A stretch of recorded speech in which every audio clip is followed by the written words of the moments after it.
Light through a glass prism.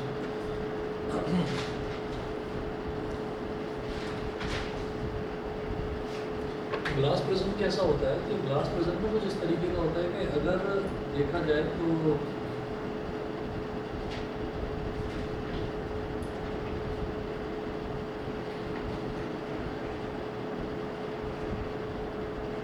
इसका जो नीचे वाला पोर्शन है वो तो कुछ ऐसा होता है।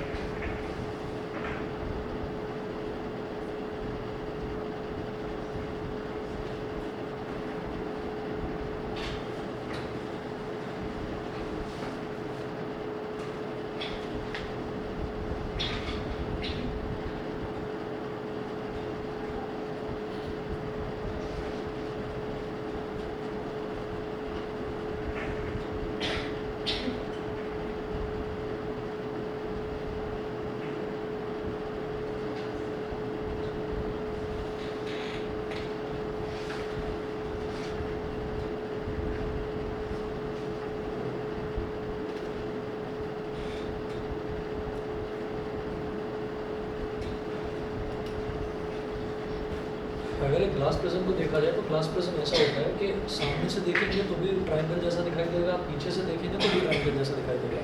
इधर वाला फेस रेक्टेंगुलर होता है, इधर वाला फेस भी रेक्टेंगुलर होता है, और जो बेस होता है इसका बेस भी रेक्टेंगुलर होता है। तो नीचे से देखेंगे तो रेक्टेंगल, इधर से देखेंगे तो एक रेक्टेंगल, इधर से देखेंगे तो एक रेक्टेंगल। तो 3 तो दिखेंगे मेरे को इसमें रेक्टेंगुलर फेसेस, और 2 दिखेंगे फ्रंट वाला, और बैक वाला दिखेगा ट्रायंगुलर फेस। अब क्या होता है कि जब हम प्रिज्म के थ्रू रिफ्लेक्शन देखते हैं, तो प्रिज्म के थ्रू जब रिफ्लेक्शन देखते हैं तो लेफ्ट साइड से वो स्ट्राइक करता है, ray of light left side से स्ट्राइक करता है, और फिर राइट साइड में वो निकल जाता है। किस तरह से निकलता है वो देखेंगे। मतलब ये जो सामने वाला ट्रायंगुलर फेस है ना, हम रिफ्लेक्शन स्टडी करते टाइम सिर्फ इस ट्रायंगुलर फेस को ही बनाएंगे। देखिए कैसे।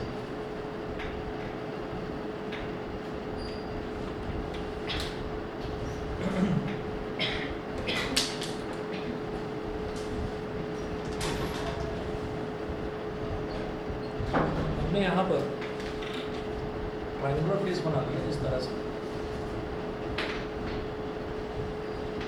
सिर्फ फ्रंट वाला जो ट्रायंगुलर फेस है वो हमने बना लिया, और इसको बोल दिया PQR। PQR। अब लेफ्ट साइड से एक इंसिडेंट रे, मतलब एक रे ऑफ लाइट हम इस पर स्ट्राइक करवा रहे हैं ऐसे, ये रे ऑफ लाइट ऐसे स्ट्राइक कर रही है। तो कायदे से तो ये रे ऑफ लाइट को ऐसे निकल जाना चाहिए था, लेकिन ये एयर से ग्लास के अंदर, क्योंकि ये क्या है कि ग्लास का बना हुआ है, तो ग्लास क्या होता है, सॉलिड होता है।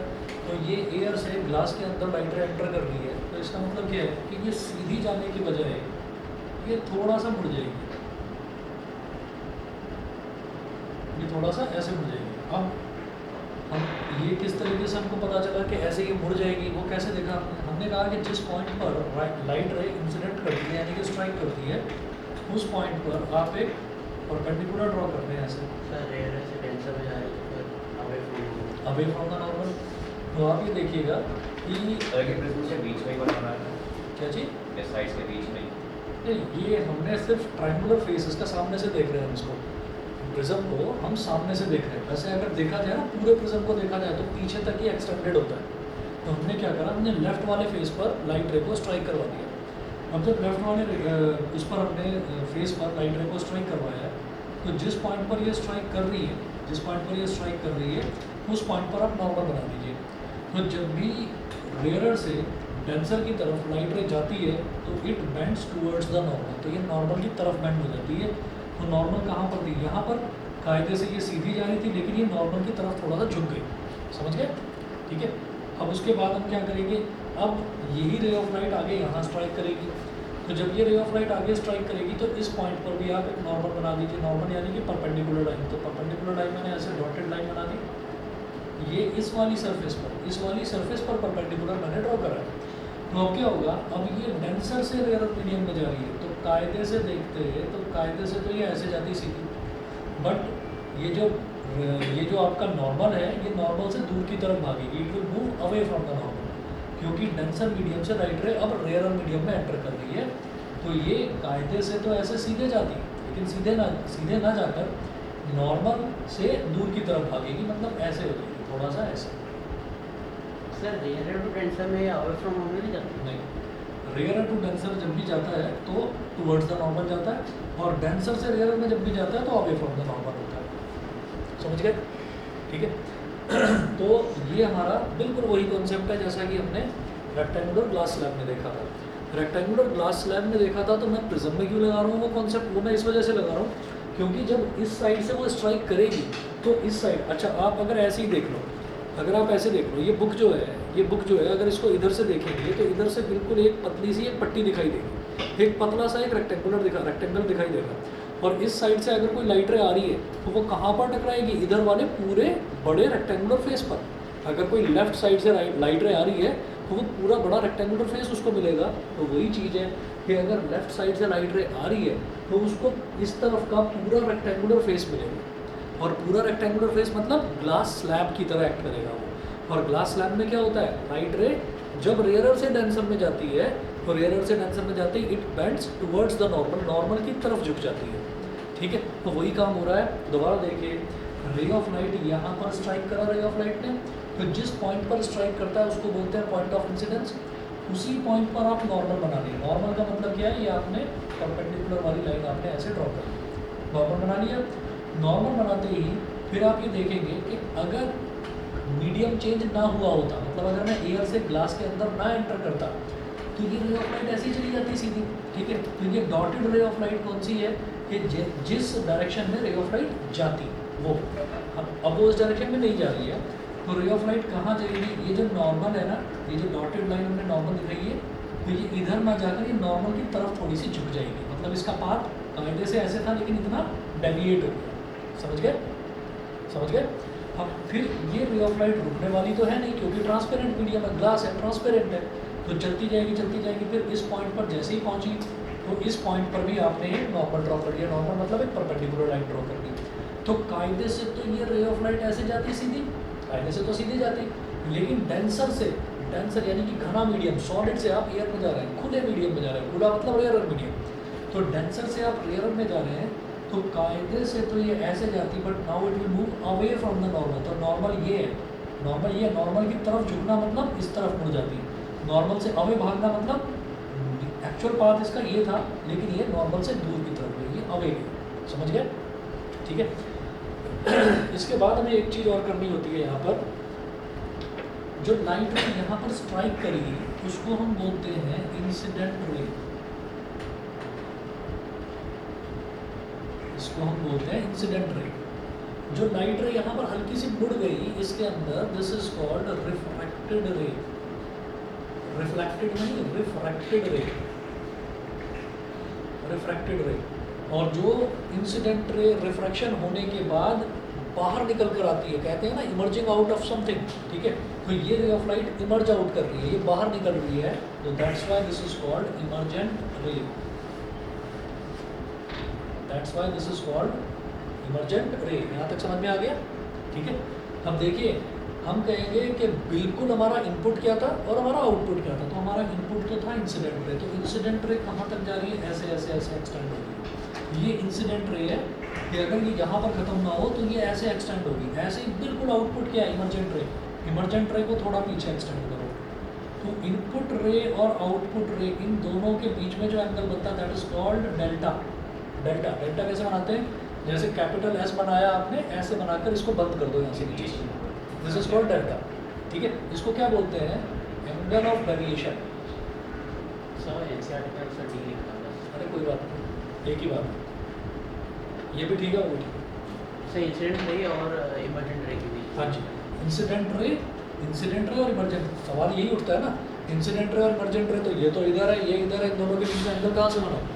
ठीक है, तो कैसे बनाएंगे? इंसिडेंट रे को कहो कि ठीक है इसको आगे एक्सटेंड कर दिया, इमर्जेंट रे को कहो कि ठीक है इसको पीछे एक्सटेंड कर दिया, दोनों के बीच में जो एंगल बना that is called angle of deviation. समझ गए? ठीक है, ऑनलाइन वाले बताएं, आदित्य, आर्या, सुभान, सौम्या। रिफ्रैक्टेड रे बता दीजिए। Yes sir. रिफ्रैक्टेड रे ये वाली है। जो इंसिडेंट रे है, इंसिडेंट रे तो बाहर है, एयर में है, वो एयर से जैसे ही ग्लास के अंदर एंटर कर गई तो एयर क्या है, खुला मीडियम, खुले मीडियम को बोलते हैं रेयर मीडियम, और ग्लास क्या है, ग्लास है सॉलिड मीडियम, तो सॉलिड मीडियम मतलब उसके सारे पार्टिकल्स बड़े क्लोजली पैक्ड होंगे। तो जब भी रे ऑफ लाइट रेयर से डेंसर में एंटर करती है तो it moves towards the normal, तो ये नॉर्मल की तरफ मूव कर गई। तो कायदे से ये सीधी जानी चाहिए थी, ये ऐसे जानी चाहिए थी इंसिडेंट रे, लेकिन ये नॉर्मल इधर है तो नॉर्मल की तरफ थोड़ा सा झुक गई, नॉर्मल की तरफ थोड़ा सा बेंड हो गई, तो इसको बोलते हैं रिफ्रैक्टेड रे। तो first stage is your incident ray, second stage is refracted रे, और जो फाइनली इमर्ज आउट होती है बाहर उसको बोलते हैं इमर्जेंट रे। समझ गए? चलिए जी, इसके बाद आप कहेंगे यहाँ पर अगला टॉपिक नोट करेंगे, डिस्पर्जन ऑफ लाइट। डिस्पर्जन का मतलब होता है फैलना, डिस्पर्जन का मतलब होता है फैलना, या फिर हम ये कहते हैं कि यहाँ इस एक्सपेरिमेंट से ये जो प्रिज्म है, इस प्रिज्म को पढ़ने की हमें ज़रूरत क्या है? प्रिज्म को पढ़ने की ज़रूरत ये है कि जो सनलाइट हमको मिलती है ना, सनलाइट को हम ये बोलते हैं कि purest form of white light है, कि इससे ज़्यादा प्योर वाइट कलर का एग्जाम्पल नहीं हो सकता जो कि सनलाइट है। अब जो सनलाइट है, sunlight is composed of 7 different colours, तो वो 7 अलग अलग कलर्स को मतलब ऑब्टेन करने का तरीका है कि सनलाइट को आप ग्लास प्रिज्म के थ्रू पास करते हैं। ठीक है, तो काफ़ी हद तक जो ट्यूबलाइट की रोशनी होती है उसको भी purest form of white light बोला जाता है, लेकिन जो बिल्कुल आइडियल प्योर लाइट होती है वो सनलाइट होती है। ठीक है, तो ज़रा देखिएगा यहाँ पर अगला टॉपिक आप नोट करेंगे, dispersion of light.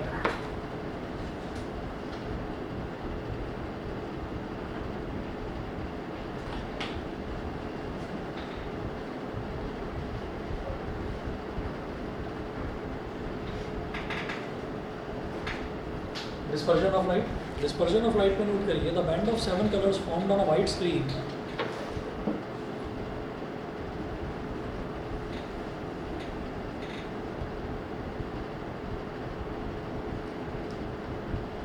the band of 7 colors formed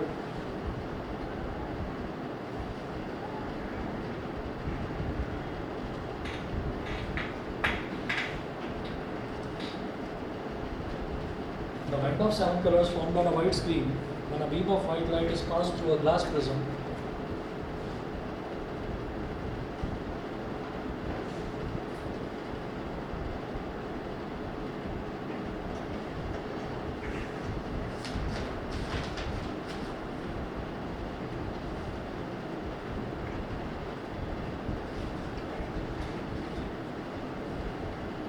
when a beam of white light is passed through a glass prism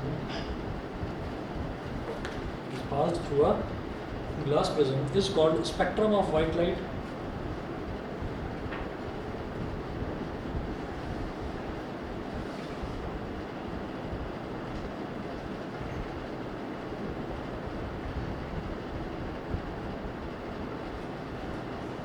Spectrum of white light. ठीक है, नेक्स्ट पॉइंट लिखेंगे, the splitting up of white light into 7 colours. Sir और भी किसी coloured light का spectrum होता है? होता है, लेकिन हम वाइट का ही पढ़ेंगे, अपने सिलेबस में वाइट का ही है, लेकिन औरों का भी होता है। जैसे हम ये कहते हैं ना कि जो ब्राउन कलर है, तो ब्राउन कलर के बारे में ये कहा जाता है कि भाई रेड है, रेड का थोड़ा सा शेड मिलाया जाता है, और ब्राउन और ब्लैक का थोड़ा सा शेड मिलाया जाता है तो ब्राउन बन जाता है। तो ऐसे ही जो मिक्सिंग होती है ना, तो उस मिक्सिंग को देखने का तरीका ये होता है डिस्पर्शन। तो जो नेचुरल वे है, वो नेचुरल वे यही है कि भाई जो एक जो नेचुरल वाइट लाइट है, उस वाइट लाइट को 7 कलर से मिलकर बनती है, वो देखो अपने सिलेबस में होगी। अगला देखिएगा, अगला है the splitting up of white light into 7 colours.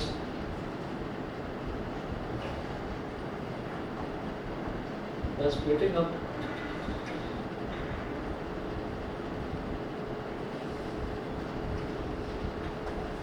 a splitting up of white light into 7 colors or passing through a transparent medium.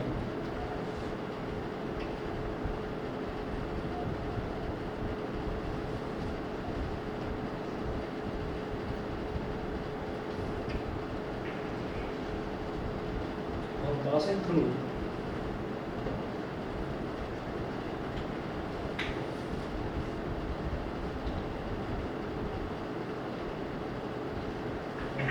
a transparent medium like a glass prism is called dispersion of light.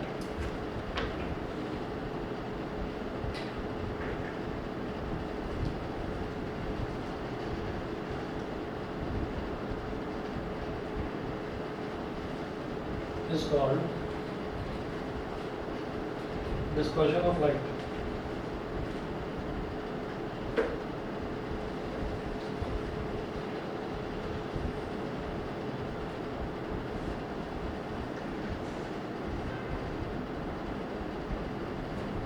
अगला point जो लिखवा रहा हूँ इस पर जरा star mark कर लेना। कई क्वेश्चंस ऐसे होंगे, कई थ्योरेटिकल क्वेश्चंस जो कलर्स पर आएंगे, उन क्वेश्चंस में यही वाला पॉइंट एज इट इज छाप देना। और 2-3 टॉपिक और बताऊंगा आपको, जैसे मान लीजिए किसी भी बच्चे का एग्ज़ाम है और मान लो आप लोग कुछ चीज़ भूल जाते हैं इसमें। जैसे मैं आगे आपको एक चीज़ बताऊंगा कि हम जो रिफ्रैक्शन पढ़ रहे हैं that is refraction through a glass prism. जैसे एक टॉपिक होता है कि जो सनराइज़ है ना, जो सनराइज़ है वो अपने टाइम से सन जो है वो अपने टाइम से 2 मिनट पहले राइज हो जाता है, ठीक है, एडवांस सनराइज बोलते हैं उसको, बिल्कुल सही। और जब सन सेट हो जाता है, मतलब जब सूरज छुप जाता है, तो उसके बाद भी मुझे वो 2 मिनट तक दिखाई देता रहता है, तो वो सूरज नहीं दिखता, वो उसकी इमेज दिखती है। तो अगर इसका मैं पूरा कंसेप्ट समझाऊंगा आपको, डायग्राम के साथ समझाऊंगा। मान लो आप भूल जाते हो पेपर में कि क्या मेरे को लिखना है क्या नहीं लिखना, तो एक शब्द याद जरूर रख लेना, atmospheric refraction. Due to atmospheric refraction इतना लिख दिया तो आप समझ लेना आधे नंबर टीचर दे देगा। और अगर हल्का फुल्का भी टेढ़ा मेढ़ा भी डायग्राम बना दिया तो आप समझ लेना पूरे ही नंबर मिल गए। इसी तरीके से ट्विंकलिंग ऑफ स्टार्स, ये कहा जाता है कि स्टार्स ट्विंकल क्यों करते हैं, ड्यू टू एटमॉस्फेरिक रिफ्रैक्शन।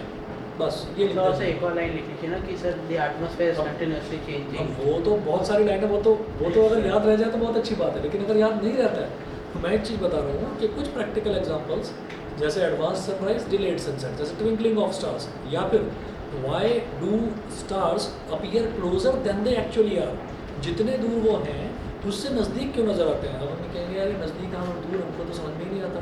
पहली चीज़ तो ये हमें तो तारे दिखाई नहीं देते, हम तो पॉल्यूटेड एटमॉस्फेयर में रहते हैं। तो थोड़ा सा गांव की तरफ चले जहाँ पर पॉल्यूशन कम है, तो वहाँ पर तारे खूब अच्छे से दिखाई देते हैं। तो क्या है कि तारे नज़दीक हैं, ये पता कैसे चला कि अंदाज़ा लगाया गया कि भाई हमको इस तारे तक किसी सैटेलाइट को भेजना है, या हमको इस तारे तक किसी स्पेस क्राफ्ट को भेजना है। अब स्पेस क्राफ्ट जा रहा है, चलता ही जा रहा है, यार तारा तो आने वाला था, ये तारा आ ही नहीं रहा है, दूर ही दूर होता चला जा रहा है। तो पता चला कि जितने दूर का अंदाज़ा लगाया था due to any astronomical technique, जितनी दूरी का अंदाज़ा लगाया था कि तारा इतनी दूर होगा, वो एक्चुअल में उतनी दूर नहीं था, वो तो और दूर था, उसकी दूरी खत्म ही नहीं हो रही है। तो उसका भी रीज़न आपको एटमॉस्फेरिक रिफ्लेक्शन है, ठीक है। तो ये 3-4 क्वेश्चन हैं, इन 3-4 क्वेश्चन में मैं आपको 4-5 लाइनें लिख दूँगा, पेपर में आए वो 4-5 लाइनें लिख देंगे, ठीक है ना। एटमॉस्फेरिक रिफ्रैक्शन एक शब्द ऐसा है जो कहीं पर आपको भूलना नहीं है। अब इसी तरीके से जो मैं यहाँ पर स्टार बनवा रहा हूँ, ये क्या चीज़ है ये नोट करें आप, कि डिस्पर्जन होता है लाइट का, लाइट फैल जाती है, सफ़ेद लाइट 7 रंगों में डिवाइड हो जाती है। क्यों होती है वो रीज़न लिखा हुआ, लिखिएगा। ये प्रिज्म एक इस तरीके की फिगर है कि यहाँ पर मुझे ना सामने से तो सब कुछ ट्रायंगुलर फेस में दिखाई देगा, और अगर पीछे अगर हम देखें तो पीछे यहाँ पर जो है वो रेक्टेंगुलर ग्लास, एक्चुअली इसको हम जो है ना ग्लास प्रिज्म जो बोला जाता है, और इसको होता तो ये ट्रायंगल है, लेकिन इसको ना कई बार आप सुनेंगे रेक्टेंगुलर ग्लास प्रिज्म भी बोलते हैं। ऐसा इसलिए बोलते हैं कि ये जो साइड में जो है, साइड फेस जहाँ पर लाइट स्ट्राइक करती है, वो तो हमारा एक रेक्टेंगुलर ग्लास स्लैब की तरह है, लेकिन सामने ये जो ट्रायंगुलर शेप है ना इसकी, ये ट्रायंगुलर शेप एक स्क्रीन का काम करती है। तो एक्चुअल में क्या होता है कि जो डिस्पर्जन है, डिस्पर्जन होता तो रेक्टेंगुलर ग्लास स्लैब में भी है, लेकिन ग्लास स्लैब में लाइट आई और गई तो आना और जाना दिखाई देता है। लेकिन यहाँ पर क्या है कि इस रेक्टेंगुलर फेस और इस रेक्टेंगुलर के फेस के बीच में एक स्क्रीन है, एक ट्रायंगुलर स्क्रीन है, तो ये स्क्रीन मुझे सब कुछ दिखा देती है। तो इसलिए हमने ये कहा कि ये जो ग्लास प्रिज्म है हमारा, ये ग्लास प्रिज्म एक्चुअल में रिफ्रैक्शन तो इसमें ग्लास स्लैब की तरह होता है। क्यों? क्योंकि भाई लाइट रे कहाँ स्ट्राइक कर रही है, आप समझो कि इधर से आ रही है, इस तरफ से आ रही है, ठीक है, और जा रही है इस तरफ से, लेकिन सामने जो मुझे नज़ारा दिखाई दे रहा है वो क्या है, वो ट्रायंगल है।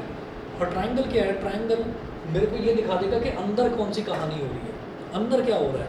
तो ट्रायंगल में मुझे एक स्पेस नज़र आ जाता है। फॉर एग्जांपल आप ये कहेंगे कि अच्छा ये भी तो एक रेक्टेंगुलर ग्लास स्लैब की तरह है, तो इसको ऐसे रख लो, इसको ऐसे रख लो, यहाँ पर लाइट रे मैं ऐसे स्ट्राइक करवाऊँगा, वो भी यहाँ से ऐसे निकलेगी, ठीक है। यहाँ पर देख लो, आपको जो भी देखना है, भाई एरिया बहुत कम है, एरिया बहुत कम है। हाफ स्लैब के अंदर तो पैरेलल होती है ना दोनों लाइंस। पैरेलल होती है, बिल्कुल सही कहा, पैरेलल होती है, लेकिन यहाँ पर जो है, यहाँ पर जो ये लाइट रेस पैरेलल नहीं है, वो किस वजह से नहीं है? क्योंकि बीच में ट्रायंगुलर पोर्शन आ रहा है, इसी वजह से तो ये नहीं है। तो ये जो बीच में डेविएशन वाला एंगल है ना, ये डेविएशन, ये एंगल ऑफ डेविएशन क्यों आ रहा है? ये एंगल ऑफ डेविएशन आ ही इस ट्रायंगुलर फेस की वजह से रहा है। और फिर ये जो एंगल ऑफ डेविएशन है, इसके बीच में क्या होगा? इसके बीच में रंग फैलते हुए नजर आएंगे मुझे, ठीक है। तो हम क्या करते हैं, जो हमें बीच में एक ट्रायंगुलर पोर्शन मिल जाता है, वो ट्रायंगुलर पोर्शन रंगों को फैलाकर दिखा देता है। तो इसलिए ये जो प्रिज्म है, प्रिज्म इस वजह से लिया जाता है ताकि फैलते हुए रंग मुझे दिखाई दे। ये सब फिल्म को तो साइडवेज भी करेंगे, जो लाइट आ रही है तभी सेम होगा। साइडवेज मतलब कैसे? मतलब लाइट से ट्रायंगुलर फेस के ऊपर ट्रायंगुलर फेस को बेस बना दिया। हाँ, तो नहीं होगा, तो नहीं होगा। क्यों नहीं होगा? क्योंकि यहाँ ट्रायंगल से आया और ट्रायंगल से निकल गया, ठीक है। तो मुझे बीच में जो रेक्टेंगुलर फेस है, उस रेक्टेंगुलर फेस में दिखाई नहीं देगा, क्योंकि वो तो ग्लास स्लैब की तरह हो गया। तो ग्लास स्लैब में मुझे कहाँ दिखाई देता है? डिस्पर्शन नहीं दिखता, ठीक है। चलिए आप यहाँ पर रीज़न लिखें, the dispersion of white light occurs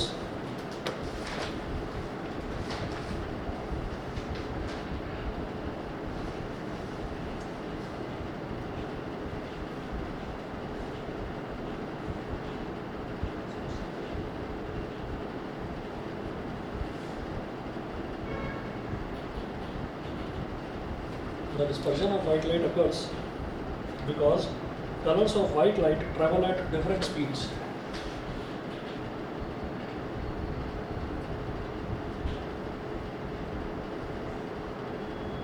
Because colors of white light travel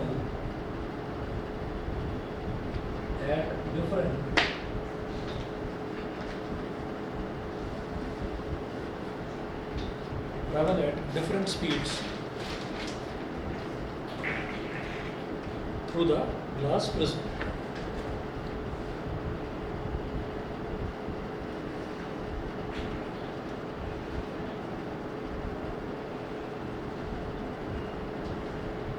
through the glass prism. तो ग्लास प्रिज्म के अंदर जो अलग अलग कलर्स की जो लाइट है, वो अलग अलग स्पीड पर ट्रैवल करती हैं। अब वो क्या है स्पीड्स, वो देखिएगा।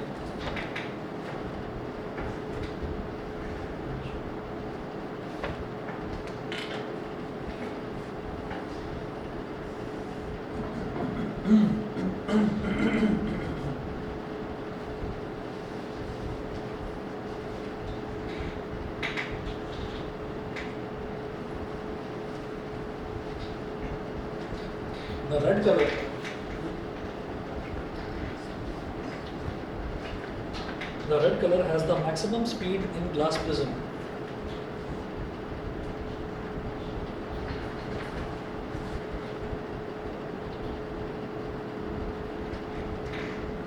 सर इन इस टाइप के क्वेश्चंस में स्पीड और फ्रीक्वेंसी एक ही चीज होती है?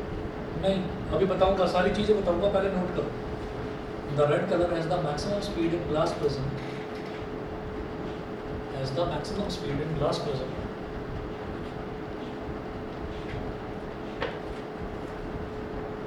And ब्रैकेट में लिखिएगा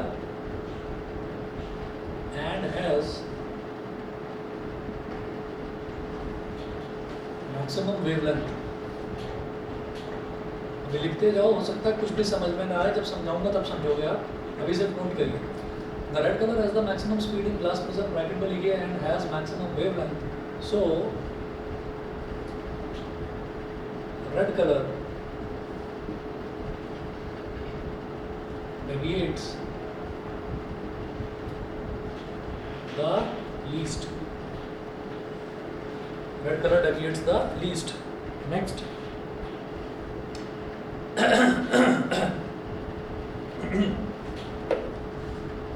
On the other hand,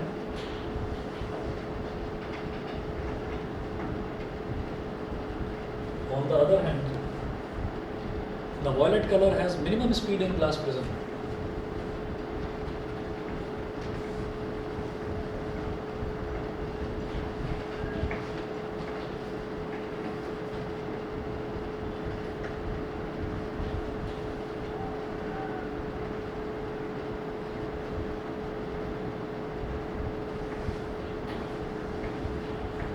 The violet color has minimum speed in glass prism.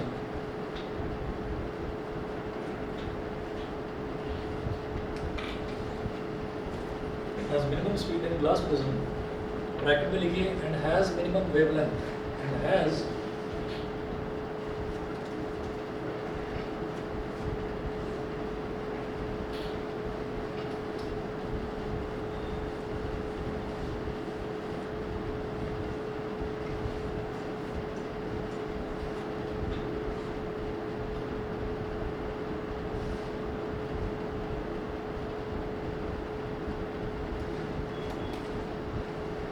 minimum wavelength. So violet color is deviated maximum.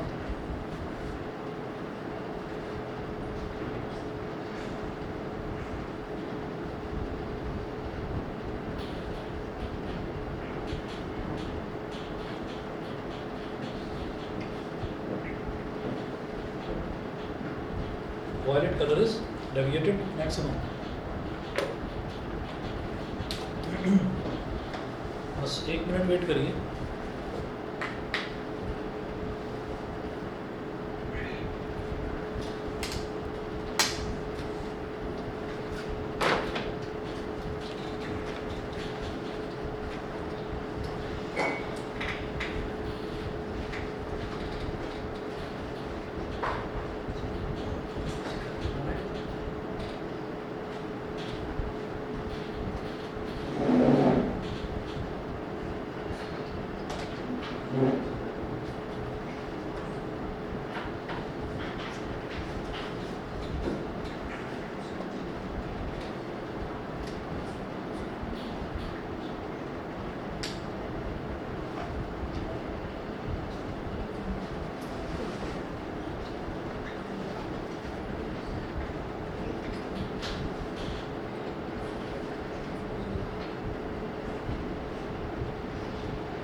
तो आपने सुना होगा कि वाइट लाइट जब 7 अलग अलग रंगों में डिवाइड हो जाती है तो वो स्पेक्ट्रम होता है बढ़िया. ठीक है, अब वो किस तरीके से बनेगा और ये रीजंस क्या क्या हैं, ये वेवलेंथ स्पीड वगैरह ये क्या कहानी है, ये अभी बताता हूँ आपको. मैं इस तरफ डायग्राम बना रहा हूँ. सर वेवलेंथ से वही हो गया ना साइनसॉइडल लाइंस. हाँ,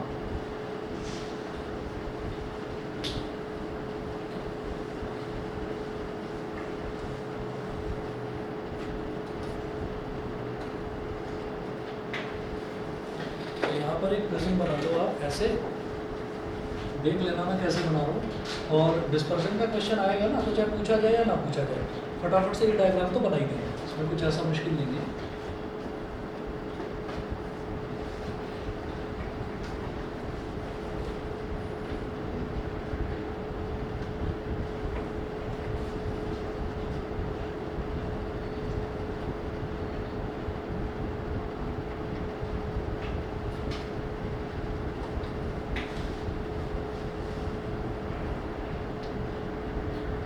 बीम ऑफ वाइट लाइट की एक बीम हमने यहाँ पर स्ट्राइक करवा दी. और उसके बाद क्या होगा, कायदे से तो ये वाइट लाइट ऐसे गुजरना चाहिए था इसको, लेकिन ये हल्का सा डेविएट करेगी. हल्का सा 2 3 8 लाइनें बनाना. 8 4 5 6 7 और 8. तो काउंट कर लेना, 7 लाइनें नहीं बनती, लाइनें 8 बनती हैं. 1 2 3 4 5 6 7 8. ठीक है, अब हम क्या करेंगे, यहाँ पर एक स्क्रीन लगा देंगे, वाइट स्क्रीन मतलब वाइट कलर का कोई पर्दा लगा दिया हमने, कोई कर्टेन टाइप. तो वाइट स्क्रीन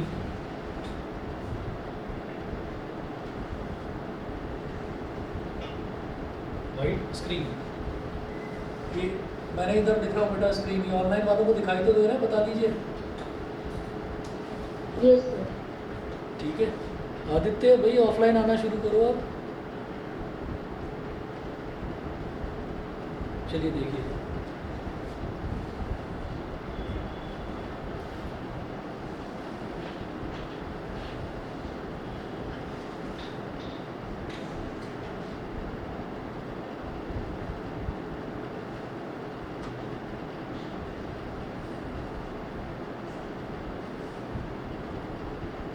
तो ये 8 लाइन की वजह से क्या हुआ, बैंड जो है वो 7 बन गए।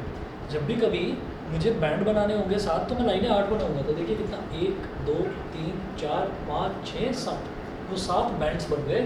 और इन बैंड्स में इसको बोलेंगे आप V, indigo, blue, green, yellow, orange और रेड। इस बैंड का मतलब क्या है कि आपको इस पूरे बैंड में मतलब यहाँ से लेकर यहाँ तक आपको इतनी चौड़ी स्ट्रिप दिखाई देगी रेड कलर की, फिर इतनी चौड़ी स्ट्रिप आपको दिखाई देगी ऑरेंज कलर की, फिर इतनी चौड़ी स्ट्रिप आपको दिखाई देगी येलो कलर की।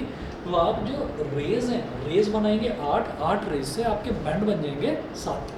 ठीक है 7 रेज मत बना देना, नहीं तो 6 बन जाएंगे, बैंड 6 बन जाएंगे। ठीक चलिए जी, अब इसके बाद देखिएगा ये डायग्राम बनाने पहले तो विबग्योर का मतलब तो समझ गया, wallet, Indigo, blue, green, yellow, orange and red. Sir जब हम इसमें प्रिज्म से रेज निकालेंगे तो फिर वो नीचे की तरफ बेंड होते हैं।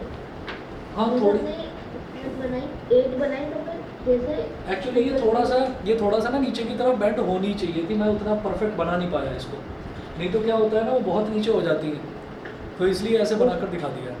तो उतना परफेक्शन टीचर भी मतलब चेक नहीं करेगा, आप ऐसा भी बना दोगे चलेगा। ठीक है अब अगर डायग्राम बना लिया है तो फिर मैं ये कंसेप्ट आपको समझाता हूँ, डिस्पर्शन ऑफ वाइट लाइट वाला। बना लिया है? हाँ चलिए जी, अब सुनिएगा क्या होता है कि एक चीज़ कुछ ऐसी थी जो जैसे लास्ट ईयर 9th क्लास में एक चैप्टर था साउंड वाला, तो sound chapter last year syllabus में से हट गया था, तो आप लोगों ने वो पढ़ा नहीं था। तो उसमें ना साउंड वेव्स जो हैं वो 2 तरीके की होती हैं।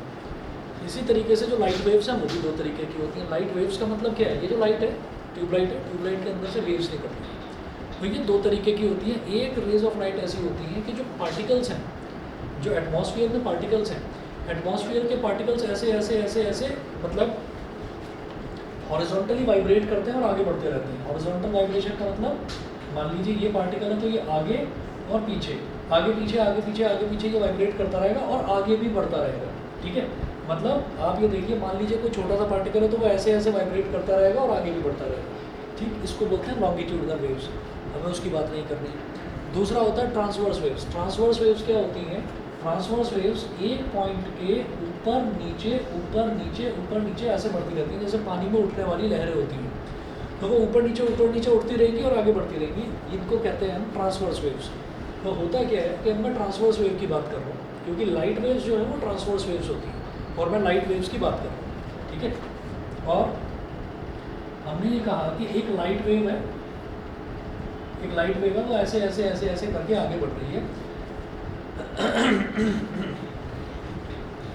तो जब लाइट वेव इस तरीके से आगे बढ़ रही है तो हम ये कहेंगे कि वेव एक टाइम पीरियड के बाद खुद को रिपीट करती है। तो वो टाइम पीरियड क्या हो गया, यहाँ से लेकर और यहाँ तक वाला जो टाइम पीरियड है। एक वेव पहले ऊपर उठी, फिर नीचे गई, फिर वापस ऊपर आकर 0 पोजीशन पर आ गई। तो इतने में इतनी जो वेव की जो लेंथ है, this is called wavelength. Wavelength is lambda, wavelength को लैम्बडा बोलते हैं, दिस इज कॉल्ड वेवलेंथ। ठीक है सिर्फ आप ये समझते चलिए, यहाँ से सिर्फ एक चीज़ आपको मैं समझाऊंगा। वेव लेंथ का मतलब बिल्कुल बेसिक समझेंगे। ठीक है वेव लेंथ का मतलब क्या है, वेव की लेंथ। वेव की लेंथ, किसी भी चीज़ की लेंथ का मतलब क्या हो गया, डिस्टेंस ट्रैवल्ड हो गया, क्योंकि वेव ट्रैवल कर रही है। भाई लाइट ट्रैवल कर रही है, लाइट यहाँ से आई, टकराई, मुड़ गई, इधर इसने बहुत अलग अलग रंगों के बैंड बना दिए। ठीक है अब वो अलग अलग रंगों के बैंड क्यों बनाए हैं, रेड बैंड ऊपर ही क्यों आया, वॉयलेट बैंड सबसे नीचे ही क्यों आया, वो समझना है। क्या होता है कि wavelength is just like distance travelled bye a wave. Wavelength is just like distance travelled bye a wave. और वेवलेंथ को आप मान लीजिए कि डिस्टेंस है, डिस्टेंस इज डी। ठीक है अब मैं ये कहूँगा कि स्पीड क्या होता है, speed is equal to distance upon time. ठीक तो एक हमको क्योंकि 9th क्लास में हमने साउंड वाला चैप्टर नहीं पढ़ा था, तो 9th क्लास में वेवलेंथ क्या होती है वो कंसेप्ट हमें पता ही नहीं है। छोड़ दीजिए, हमें पता लगाने की ज़रूरत भी नहीं है, 11th में पढ़ते रहेंगे आराम से। हमें यहाँ पर क्या करना है, वेवलेंथ का मतलब डिस्टेंस है, बस ये समझ लीजिए। वेवलेंथ का मतलब ये है कि वेव कितना डिस्टेंस ट्रैवल कर रही है, ठीक। और स्पीड कैसे निकलती है, डिस्टेंस अपॉन टाइम। तो अगर किसी चीज़ का डिस्टेंस ज़्यादा होगा, डिस्टेंस अगर ज़्यादा होगा तो वही स्पीड भी तो ज़्यादा होगी, क्योंकि speed is directly proportional to distance, ठीक है। तो अगर किसी चीज़ की वेवलेंथ मैक्सिमम है तो उसकी स्पीड भी मैक्सिमम होगी, समझ रहे हैं। तो आपको ये ध्यान रखना है कि वेवलेंथ मैक्सिमम होती है रेड कलर की, हमेशा याद रहे, वेवलेंथ मैक्सिमम होती है रेड कलर की। इसका कोई मैथमेटिकल प्रूफ नहीं है, ये एक बायोलॉजिकल फैक्ट है। ये बायोलॉजिकल फैक्ट है। बायोलॉजिकल फैक्ट ये है कि आप में से 10, 12, 15, 20, 50 बच्चे बैठे हुए हों अलग अलग रंगों के कपड़े पहने हुए, लेकिन जो लाल रंग के कपड़े पहना होगा उस पर नज़र सबसे पहले टिकेगी। इसका रीज़न है, इसका एक रीज़न है, ये बायोलॉजिकल फैक्ट है कि हमारी जो ह्यूमन आई है वो लाल रंग को सबसे पहले कैच करती है, ठीक है। एक बहुत बड़ा ग्राउंड है, उस बहुत बड़े ग्राउंड में दुनिया की तमाम तरीके की महंगी सस्ती हर तरीके की गाड़ियाँ खड़ी हैं, लेकिन जितनी भी लाल रंग की गाड़ियाँ होंगी सबसे पहले आपकी नज़र उस पर टिकेगी। जो भी लाल रंग की गाड़ी होगी, जितनी ज़्यादा डार्क रेड होगी उतनी ज़्यादा आपकी आँख जो है उसको सबसे पहले कैच करेगी। इसका रीज़न ये है कि जो रेड कलर है ना, उस रेड कलर की एक पर्टिकुलर वेवलेंथ होती है, और वो वेवलेंथ तो दुनिया के जितने भी रंग हैं उन सब रंगों की वेवलेंथ से ज़्यादा होती है। जिसकी वेवलेंथ ज़्यादा उसकी स्पीड ज़्यादा। तो लाल रंग पर रिफ्लेक्ट होने वाली लाइट जो है वो स्ट्राइक होते ही सबसे पहले ह्यूमन आई पर आती है, ठीक है, बाकी रंगों से पहले। ऐसा नहीं है कि हमें बाकी रंग दिखाई नहीं देते।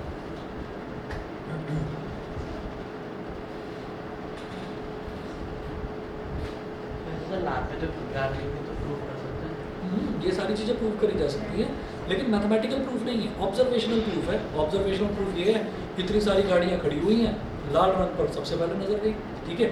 और जो आपका वॉयलेट कलर है, वॉयलेट कलर जो है, वॉयलेट कलर पर सबसे लास्ट में आँख रुकती है, कई बार तो रुकती भी नहीं है, बेकार है, ठीक है। देखा किसी ने कोई वॉयलेट कलर की गाड़ी को खरीदता है, ठीक। तो नीली गाड़ियाँ बड़ी कम बिकती हैं, खासतौर पर वो भी लाइट ब्लू कलर की जो गाड़ियाँ हैं वो बिकती नहीं हैं।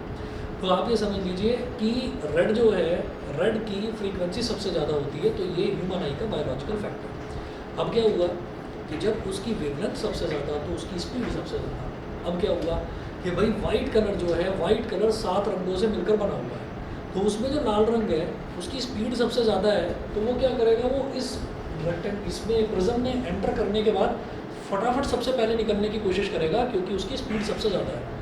तो क्योंकि उसकी स्पीड सबसे ज़्यादा है तो प्रिज्म जो है उसको डेविएट नहीं कर पाएगा उतना, क्योंकि उसकी स्पीड ही इतनी ज़्यादा है कि इधर एंटर करा इधर निकल गया। करो भाई, किसको डेविएट करोगे, मेरी तो स्पीड ही बहुत ज़्यादा, मैं तो निकल गया, कहाँ डेविएट करोगे। अब प्रिज्म क्या है, अब उसके बाद ये आता है वॉयलेट कलर। वॉयलेट कलर है बिल्कुल ढीला एकदम, सबसे कम वेवलेंथ है, आराम से जा रहा है लुढ़कते लुढ़कते, ठीक है। तो प्रिज्म कहता है आजा बेटा, मैं डेंसर मीडियम हूँ, तो मुझसे बचकर कहाँ जाएगा, तुझको तो मैं खींचूंगा अपनी तरफ, ठीक है। बस तो वो क्या करेगा, वो उसको खींचेगा अपनी तरफ। तो इस वजह से क्या होता है कि जो भी कलर है जिसकी वेवलेंथ सबसे ज़्यादा है, समझ लीजिए उसकी स्पीड सबसे ज़्यादा है, और जिसकी वेवलेंथ सबसे कम है, समझ लीजिए उसकी स्पीड भी सबसे कम है। तो जिसकी स्पीड कम, वो मतलब उसको आराम से, जो प्रिज्म है, प्रिज्म अपनी पूरी प्रॉपर्टीज़ दिखा देगा उसको कि देख बेटा मैं क्या हूँ, मैं तेरे को डेविएट करूँगा, नीचे खींचूंगा। खींच दिया बेचारे को, नीचे आ गया, वॉयलेट नीचे आ गया, इस वजह से रेड सबसे ऊपर। तो यही 2 पॉइंट है।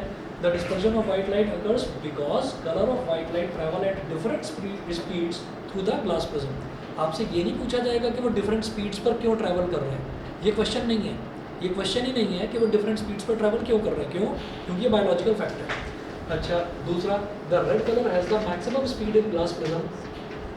मैक्सिमम स्पीड है तो maximum wavelength, so red colour deviates the least, deviate ही नहीं हो पाता, तुरंत निकल जाता। ये समझ में आ गया सबको, ठीक है। बताइए भाई, ऑनलाइन वाले बच्चों को क्लियर है इतना? सर मुझे बाकी सब समझ में आ गया, लेकिन वेवलेंथ समझ में नहीं आया। वेवलेंथ बताता हूँ मैं क्या होता है। जैसे कोई भी चीज़ ट्रैवल करती है, दुनिया की कोई भी चीज़ ट्रैवल करती है, हम ट्रैवल कर रहे हैं, तो हमने जो ट्रैवल करा वो क्या है, वो हमारा डिस्टेंस है, वो हमारा डिस्टेंस है। अच्छा, ऐसे ही कोई कार अगर ट्रैवल कर रही है तो कार कितना ट्रैवल कर गई, वो कार का डिस्टेंस ट्रैवल्ड है। इसी तरह से जो लाइट है ना, लाइट के बारे में, लाइट की 2 थ्योरी चलती हैं, एक होती है पार्टिकल थ्योरी ऑफ लाइट और एक होती है wave theory of light. Particle theory of light आप 12th क्लास में पढ़ेंगे। तो सर इसमें लाइट बेंड कर जाते हैं पार्टिकल्स। हाँ, तो particle theory of light, particle theory का मतलब ये होता है कि आपने एक शब्द होता है फोटोन, फोटो होती है ना, फोटो, फोटो के आगे एन लगा दो, फोटोन। लाइट के बारे में। हाँ, तो ये आपने अभी शायद पढ़ा नहीं होगा, पढ़ा है कहीं? सर डिटेल पढ़ा है। डिटेल में तो सर नहीं, वाले चैप्टर में। चलिए कोई बात नहीं, डिटेल में तो करा नहीं होगा, फिर भी इस चीज़ को आप 12th में डिटेल में करेंगे। लेकिन हमें यहाँ पर जो ध्यान रखना है, मैं बात कर रहा हूँ कि लाइट की दो तरीके की प्रॉपर्टीज़ होती हैं, एक पार्टिकल थ्योरी और एक वेव थ्योरी। तो मैं वेव की बात कर रहा हूँ। लाइट अगर एक वेव है तो वेव कितना ट्रैवल कर रही है, दैट इज कॉल्ड वेवलेंथ। और जो चीज़ जितना ज़्यादा ट्रैवल करेगी तो समझ लीजिए उसकी स्पीड भी उतनी ज़्यादा होगी। भाई वेव है, वो ज़्यादा ट्रैवल कर रही है, ज़्यादा ट्रैवल कर रही है, तो इसीलिए तो ज़्यादा ट्रैवल कर रही है क्योंकि उसकी स्पीड ज़्यादा है। सेम मेरे को टाइम फ्रेम दे रखा है कि भाई लाइट यहाँ से एंटर करेगी, यहाँ बाहर निकलेगी, तो सेम टाइम में एक लाइट तो ज़्यादा ट्रैवल कर रही है और एक लाइट कम ट्रैवल कर रही है। तो जो ज़्यादा ट्रैवल कर रही है उसकी स्पीड ज़्यादा है, तो जो ज़्यादा ट्रैवल कर रही है यानी कि उसकी वेवलेंथ ज़्यादा, वेवलेंथ ज़्यादा तो स्पीड ज़्यादा, क्योंकि स्पीड और डिस्टेंस दोनों डायरेक्टली प्रोपोर्शनल है। डिस्टेंस मतलब वेवलेंथ। समझ गए मेरी बात? Yes sir. ठीक है। अब दूसरी कहानी सुनना, सिर्फ सुनना है, लिखवाऊंगा नेक्स्ट क्लास में। देखिएगा, हमने ये कहा कि ये लाइट जो है, लाइट जो है वो वेव की तरह भी एक्ट करती है, पार्टिकल की तरह भी एक्ट करती है। अब क्या हुआ, एक टॉपिक है जो सिलेबस में से हटा दिया गया है, लेकिन बिना उसके जो दूसरा टॉपिक है जो मैं बताने वाला हूँ वो कंप्लीट नहीं होगा। एक शब्द सुना होगा आपने, टिंडल इफेक्ट। टिंडल इफेक्ट नहीं सुना? मैं लास्ट के अरे उसने सुना नहीं, मैं बताऊँ। क्या होता है कि जैसे मान लीजिए रूम है, पूरी तरीके से बंद है ना, और इसमें एक छोटे सा हमने स्पेस, छोटी सी हमने खिड़की खोल दी और सुबह हो गई, अंधेरा हो रखा था रात में, सुबह हो गई, तो सुबह होते ही क्या होगा कि वहाँ से सनलाइट अंदर आएगी। जब सनलाइट अंदर आएगी तो सनलाइट जो स्प्रेड होती हुई दिखाई देगी, तो मुझे उस सनलाइट वाले एरिया में छोटे छोटे ना एयर, उसके डस्ट के पार्टिकल्स नज़र आएंगे। इसका मतलब क्या है, ये जो एयर है, एयर में गैस के पार्टिकल्स, डस्ट के पार्टिकल्स, ये सारे होते हैं। तो ये जो डस्ट के पार्टिकल्स हैं, क्या लाइट की वजह से ये डस्ट पार्टिकल्स दिखाई दे रहे हैं? नहीं तो दिखाई नहीं देते, ऐसा लगता है ना। लेकिन होता है इसका उल्टा है। क्या होता है कि वो जितना स्पेस है, उतने स्पेस से कोई चीज़ अंदर आ सकती थी, तो उतने स्पेस में से वो जो डस्ट पार्टिकल्स हैं वो लाइट को लेकर आ गए अंदर। समझ गए? कोई भी चीज़ है उसको ट्रैवल करने के लिए कोई मीडियम चाहिए, कोई भी मीडियम चाहिए। फॉर एग्जांपल, मुझे अगर एयर में ट्रैवल करना है तो मुझे एरोप्लेन चाहिए, ठीक है, मैं उस पर ट्रैवल करूँगा, है ना, तो मुझे एक कैरियर चाहिए। तो जो डस्ट पार्टिकल्स हैं, डस्ट पार्टिकल्स क्या करते हैं, उनको कोई ना कोई कैरियर चाहिए, तो वो क्या करते हैं, लाइट को अपने ऊपर सुपर इम्पोज करा के लाइट को एब्जॉर्ब करके और लाइट को अंदर ले आते हैं। क्लियर? इतनी चीज़ समझ में आ गई। अब क्या हुआ, इसको बोलते हैं टिंडल इफेक्ट। लाइट फैलती किस वजह से, अगर एटमॉस्फेयर में डस्ट पार्टिकल्स ना हो तो आप सूरज उगा दो या कुछ भी कर दो, वहाँ पर रोशनी हो नहीं सकती। रोशनी को फैलने के लिए डस्ट पार्टिकल्स की ज़रूरत है। वैक्यूम में रोशनी नहीं फैल सकती, डिस्पर्शन ऑफ लाइट नहीं हो सकता। इसी वजह से हम ये देखेंगे कि ये सनलाइट है, सन को बोलते हैं कि अल्टीमेट सोर्स ऑफ एनर्जी। और दुनिया के जितने भी, मतलब पूरे यूनिवर्स के जितने भी प्लैनेट्स हैं, 9वां तो गायब हो गया कहते हैं, ठीक है, लेकिन जो 8 प्लैनेट्स हैं वो 8 के 8 प्लैनेट्स सन के चारों तरफ घूम रहे हैं। ऐसा क्या है कि भाई अर्थ पर ही रोशनी होती है, बाकी सब जगह अंधेरा अंधेरा अंधेरा अंधेरा ही हो रखा है सब जगह, ठीक है। एटमॉस्फेयर ही नहीं है वहाँ पर, एटमॉस्फेयर नहीं है तो डस्ट पार्टिकल्स नहीं है, डस्ट पार्टिकल्स नहीं है तो एयर पार्टिकल्स, डस्ट पार्टिकल्स कुछ भी नहीं है। तो लाइट को कैरी कौन करके लेकर आएगा? ये पार्टिकल्स ही तो कैरी करके लाएंगे, पार्टिकल्स ही नहीं है, तो इसीलिए अंधेरा है। तो इससे कंपल्सरी है कि सर डस्ट पार्टिकल्स एयर में सस्पेंडेड होने चाहिए? सर ज़रूरी नहीं है, डस्ट पार्टिकल्स ना हो, गैस के छोटे छोटे पार्टिकल्स, नाइट्रोजन होती है गैस में, ऑक्सीजन होती है, सल्फर डाइऑक्साइड होती है, कार्बन डाइऑक्साइड होती है, तो ये कैरी करके ले आते हैं। अब सुनिए, रात हो रखी थी, बिल्कुल अंधेरा था, ठीक है। अब सूरज उग गया, तो जैसे ही सूरज उगता है तो सूरज में से निकलती है वाइट लाइट। वाइट लाइट कितने तरीके के रंगों से बनती है? 7 रंगों से। अब जब सुबह सुबह सूरज निकलता है तो पूरा जो एटमॉस्फेयर है वो वाइट तो नहीं होता, जो आसमान है, आसमान भी वाइट नहीं होता, आसमान में एक रेडिशनेस होती है बिल्कुल सुबह सुबह। अगर 4 साढ़े 4 बजे जब धीरे धीरे धीरे धीरे सूरज उगना शुरू होता है तो होता क्या है कि एटमॉस्फेयर मुझे हल्का हल्का हल्का हल्का रेड सा नज़र आता है, सूरज में मुझे रेड रेड रेड रेड सा नज़र आता है जब वो सुबह सुबह उगता है। उसका रीज़न क्या है कि लाखों किलोमीटर का डिस्टेंस ट्रैवल करके लाइट जो है वो अर्थ तक आती है।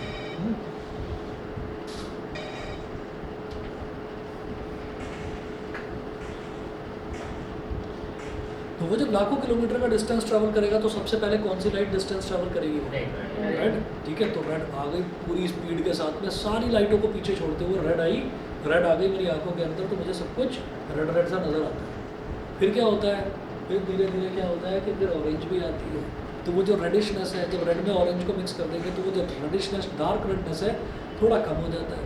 फिर पता चला कि 1, 1.5 या 2 मिनट के बाद में येलो भी आ रही है, फिर ग्रीन भी आ रही है, फिर आ रहा है लुढ़कते लुढ़कते वॉयलेट। ठीक है, वॉयलेट एक ब्लू का शेड है, तो ये आ रहा है फिर धीरे धीरे, तो ये आता नहीं है, ये आया, पहले तो आया, धीरे धीरे धीरे धीरे आ रहा है। आने के बाद में होता क्या है कि फिर इसकी क्योंकि वेवलेंथ बहुत कम है, तो रास्ते में जितने भी डस्ट पार्टिकल्स थे सब इसको रोकते रहे, आजा भाई हमारे पास आ। सर वायलेट काम की आ सर गया। मतलब कि सबसे बड़ी वेवलेंथ होती है। सबसे कम होती है वेवलेंथ। कम वेवलेंथ का मतलब क्या है कि ये डिस्टेंस बहुत कम ट्रैवल करता है, जब कम ट्रैवल करता है इसका मतलब इसकी स्पीड बहुत कम है, धीमा है बहुत ज़्यादा। ठीक है, आप दोनों में से कोई भी चीज़ लिख सकते हैं। आप वॉयलेट के लिए ये लिख सकते हैं कि उसकी स्पीड मिनिमम है, आप ये भी लिख सकते हैं कि उसकी वेवलेंथ मिनिमम है। टीचर दोनों पर नंबर देगा, ठीक है, वेवलेंथ पर भी नंबर देगा, स्पीड पर भी नंबर देगा।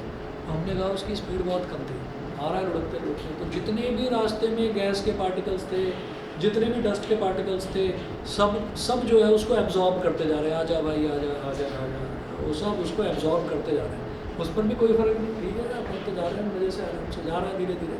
तो होता क्या है, उसने सारे जितने भी डस्ट पार्टिकल्स हैं, जितने भी गैसेस पार्टिकल्स हैं, सबने ब्लू कलर को एब्जॉर्ब करा, एब्जॉर्ब करके पूरे अर्थ के एटमॉस्फेयर में फैल गए, क्योंकि पार्टिकल्स जो हैं वो एक जगह तो टिकते नहीं हैं, फैलते जाते हैं। तो आपको 5 या 10 मिनट बाद पूरा का पूरा जो स्काई है, पूरा का पूरा आसमान क्या दिखाई देता है, नीले रंग का दिखाई देता है। समझ गए, नीले रंग की क्योंकि वेलोसिटी यानी कि स्पीड, क्योंकि उसकी वेवलेंथ सबसे कम होती है, तो जितने भी पार्टिकल्स हैं वो उसको आराम से कैच कर लेते हैं और चारों दिशाओं में फैल जाते हैं। इस वजह से sky appears to be blue. बहुत इंपॉर्टेंट क्वेश्चन है, और मैं ये सारे क्वेश्चन जो है ना, ये आपका ट्विंकलिंग ऑफ स्टार्स, ये और आपका जो स्काई जो है वो उनको ब्लू क्यों दिखाई देता है, why stars appears to be lower than actually they are, मतलब जितनी उनकी हाइट है उससे थोड़ा सा कम नज़र आते हैं उनको। तो ये सारी चीज़ें जो है, ये सारी चीज़ें हम नोट करेंगे। ठीक है, तो जो sky appears to be blue वो क्या है, उसका रीज़न डिस्पर्जन भी है, और उसमें एक शब्द एटमॉस्फेरिक रिफ्रैक्शन तो हर किसी में हमको डालना है, समझ गए। तो ये मैं आपको लिखवाऊंगा डिटेल में, नेक्स्ट क्लास में लिखवाऊंगा, और मोस्ट प्रोबेबली आपकी कल भी मैं इसी की क्लास लेती हूँ। ठीक है, तो ये आपका कल कंप्लीट हो जाएगा। तो जैसे सर रेड लाइट की सर मैक्सिमम वेवलेंथ तो एक बार तो मैथ को बताए तो मैथ को अपना एक्स्ट्रा क्लास लेंगे, इस बार कैसे कराएंगे। अच्छा हाँ यार, कल तो तो रेड की मैक्सिमम वेवलेंथ होती है, वैसे उसकी लोएस्ट फ्रीक्वेंसी चलो कल मैथ्स के ले लूँगा मैं। तो 2 के लिए के बाद एक्स्ट्रा क्लास का वक्त एक्स्ट्रा क्लास तुम्हारा? 2 केवल किस चीज़ का एक्स्ट्रा क्लास चाहिए, कौन सा टॉपिक चाहिए बताओ। एपी एपी में डाउट्स हैं तुम्हारे कुछ?